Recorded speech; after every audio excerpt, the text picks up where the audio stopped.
പറഞ്ഞത്. ഒരു എക്സാമ്പിളായിട്ട് ഞാനിവിടെ പറയുകയാണെങ്കിൽ നമുക്ക് ഇപ്പോൾ യൂസർ ഡാറ്റ അയച്ചിട്ട് നമ്മളൊരു ഫംഗ്ഷൻ എഴുതി സെൻഡ് ഡാറ്റ എന്ന് പറഞ്ഞിട്ട്, എന്നിട്ട് നമ്മൾ എഴുതി യൂസർ ലോഗ്ഡ് ഇൻ ആണോ നോക്കി, ലോഗ്ഡ് ഇൻ അല്ലാന്നുണ്ടെങ്കിൽ റിട്ടേൺ ചെയ്യും ആക്ച്വലി.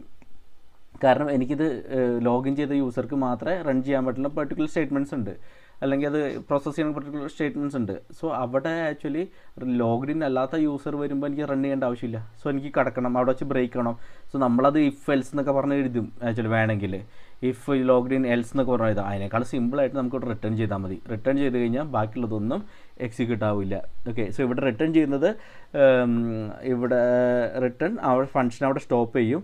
പിന്നെ അതിന് ശേഷം അത് ഇവിടെ നമ്മൾ ശ്രദ്ധിച്ച് കഴിഞ്ഞാൽ മനസ്സിലാവും, ഇവിടെ റിട്ടേൺ ഒരു വാല്യൂ നമ്മളൊന്നും റിട്ടേൺ ചെയ്യുന്നില്ല ആക്ച്വലി, ഒരു വാല്യൂ റിട്ടേൺ ചെയ്യുന്നില്ല, ജസ്റ്റ് റിട്ടേൺ നമ്മൾ പറയുന്നുള്ളൂ. സോ നമ്മൾ പറയുകയാണ് just use to quit the function early. Actually ഈ കണ്ടീഷൻ ട്രൂ ആണെങ്കിൽ നമ്മൾ പറയണു ഇത്